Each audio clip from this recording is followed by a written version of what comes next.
How often do you see good leaders with good skills just not get it right?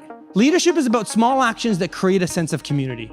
Because if you can bring people together, you then have a movement. Fahd was great. He was dynamic. He definitely has the most energy of any conference speaker I've seen. He's just such an amazing character and a very inspiring individual. Here's the problem. We want to create this high-performing culture, and we have all these challenges. Okay, so to do so, we want to create a high-performing team, and the secret ingredient of this high-performing team is the manager. As managers, as leaders, you have 70% influence over employee engagement. I need that unicorn leader, that 10x manager, to obsess over the interactions between team members. Because the interactions matter more than the talent you have around the table. Here's the thing about teamwork. You can't buy it. Teamwork is earned. Teamwork is the type of knowledge that can't be taught, it must be felt. And even if one person knows it in a group, the group must earn it.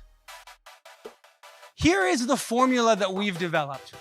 We've taught this to thousands of people. We've developed programs that help scale startups, effectively scale leadership. Around 6 components that create high-performing teams. Psychological safety is the #1 key ingredient between interactions and team members. It's the sense of confidence that someone will not embarrass, reject, or punish someone for speaking up. As a leader, you cannot create psychological safety for your team if you yourself don't give trust. The next layer is closely attached to psychological safety. It's empowerment. In order for us to scale leadership and scale your capacity to have a larger impact, you have to let go, but you have to build systems of decision-making. So what we have to do is we have to push decision-making down and create efficient, effective, and decentralized decision-making processes. That's what empowerment is. Empowerment is the shift of power. That gets us to our third layer of high-performing teams, communication. It's not about just communication of telling information. It is about our ability to deal with conflict. See, here's the thing. When we don't engage in conflict, here's what happens. People stop engaging with the problems at work.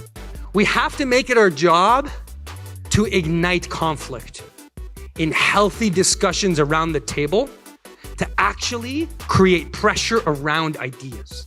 Fahd was our first guest speaker and he instantly filled the room. He captivated them, he got them interested, he got them energized. He's quite funny and charming, and I was just floored by his energy. There were many people at our table who said, and I quote, "I just didn't want him to stop." If we can get through psychological safety, we can create empowerment, we have good communication, now it's your job to coach. Once you build your team, you don't have to be the one leading all the time. Once you build your team, you can get other people to lead. In a high-performing team, the best coaches are good at changing their approach to each person for what they need. And so we don't lead large groups, we lead individuals collectively.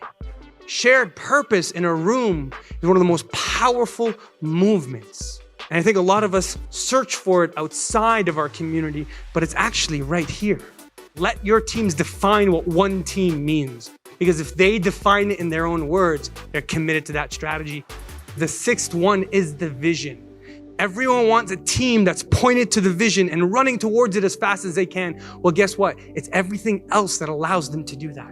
Because they feel psychologically safe and they feel empowered to then make decisions and speak up. And they can debate with you and they can conflict and you coach them so they can become better. And they have a sense of purpose because they came up with the strategy themselves. That gives them a vision that allows them to actually run with it. To build a high-performing team and to build the community that you want, no one is going to give you the permission or position because there is no such thing as manager of high-performing teams.